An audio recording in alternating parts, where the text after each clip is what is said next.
চারিদিকে তাকিয়ে শেষে কোনো রাস্তা না পেয়ে লোকটা তারপর শ্মশানের দিকে গেল। অন্ধকার রাস্তা দিয়ে লোকটা একা একাই যাচ্ছিল। তারপর হঠাৎ কানে ভেসে আসলো একটা ভয়ঙ্কর হাসির আওয়াজ। সামনের দিকে তাকাতেই লোকটা দেখলো সামনে কি যেন একটা কালো মতন দাঁড়িয়ে আছে।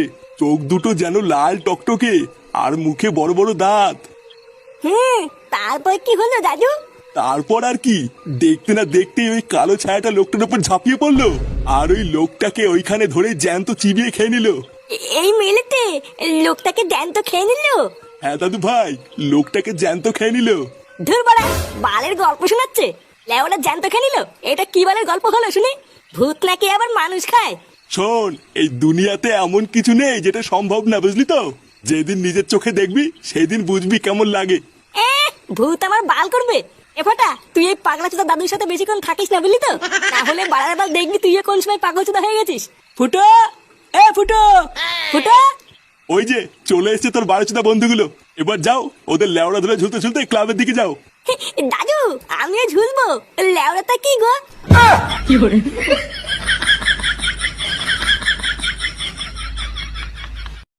দেখেছিস বাঞ্চোদকে সেই থেকে ডাকছি আর ও কোনো সাড়াই দিচ্ছে না। হ্যাঁ গো পল্টুদা, তাই তো দেখছি। একই রে, তোরা এই সন্ধ্যাবেলা লেওরা ওই দিককার কোনো খবর পেয়েছিস নাকি? খবর কই না তো।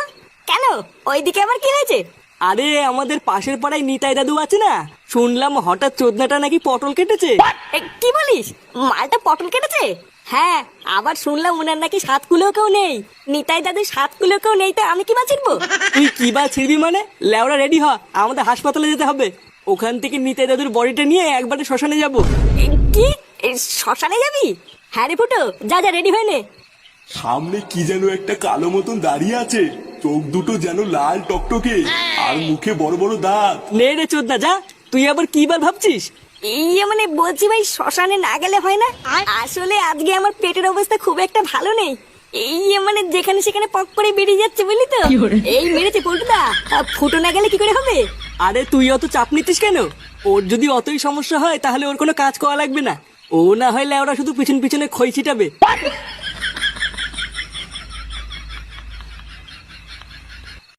বলছি ডাক্তার বাবু, তাহলে কি আমরা এখন বডিটা নিয়ে যেতে পারি? আরে হ্যাঁ হ্যাঁ পল্টু, নিয়ে যাও। আমি তো তোমাদের এই বডিটা নিয়ে খুব চিন্তায় ছিলাম, ভাবছি কেউ নিতে আসছে না কেন। তারপরে তো আমার খুব ভালো লাগছে যে এখন তোমরা নিজেরা এসছো বডিটা নিতে। আরে না না ডাক্তার বাবু, তেমন কিছু না। আসলে নিতাই দাদু গরিব মানুষ তো, তাই আমরা বালছেড়ে ক্লাবের পক্ষ থেকে পাশে থাকার চেষ্টা করছি। বাহ, কি উচ্চ বিচার তোমাদের! সত্যি তোমাদেরকে যত দেখি তত অবাক হই। আচ্ছা ডাক্তার বাবু, তাহলে আমরা এখন যাই। না হলে বুঝতেই তো পারছেন, শ্মশানে নিয়ে যেতে আবার দেরি হয়ে যাবে। না না পল্টু, তোমরা ঠিকই বলেছো, যাও যাও বেরিয়ে পড়ো। এ ফুটো, হ্যাঁ বাড়া বল। গাড়িওয়ালা কি গাড়ি নিয়ে এসছে? হ্যাঁ নিয়ে এসছে, নিচে দাঁড়িয়ে আছে। নে ল্যাংচা, বডিটাকে নিয়ে চ। আচ্ছা পল্টুদা, চলো।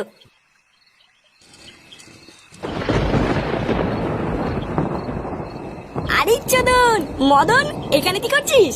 আরে ফুটো, তোমাদের জন্য গাড়ি নিয়ে এসেছি। কেন রে ভোদা, তুই হঠাৎ গাড়ি আনতে গেলি কেন? আর বলো না পল্টু, যে গাড়িওয়ালা আসার কথা তার হঠাৎ শরীরটা খারাপ হয়ে গেছে। তার উপরে আবার বাইরে আবহাওয়া ভালো না, প্রচন্ড মেঘ করেছে। তাই আমি আর কালু দুজন মিলে গাড়ি নিয়ে এসেছি। আচ্ছা ভালো করেছিস, নে এবার বডিটা গাড়িতে তোল। আকাশের অবস্থা মনে হচ্ছে খুব একটা ভালো না, তাড়াতাড়ি শ্মশানে পৌঁছতে হবে। নে নে, দেরি করিস না। সত্যি ছেলেগুলো খুব ভালো, অন্যের জন্য কত ভাবে। স্যার! হ্যাঁ রে, তোকে অত চিন্তিত লাগছে কেন? একটা ছোট্ট কেলো হয়ে গেছে স্যার। কেলো হয়ে গেছে মানে কি হয়েছে? ওই হার্টবিট মাপার যন্ত্রটা আছে না, যেটা দিয়ে দেখে মানুষ বেঁচে আছে না মরে গেছে। হ্যাঁ, তো কি হয়েছে? এত চিন্তা করছিস কেন? ওটা না খারাপ হয়ে গেছে স্যার। কি খারাপ হয়ে গেছে মানে? বাঞ্চোদ কি বলছিস এসব? শুয়োরের বাচ্চা, তাহলে কি এখন ওই রুগীটা বেঁচে আছে নাকি? লেওড়া চুদা দেখছিস কি? তাড়াতাড়ি যা, ওদেরকে আটকা।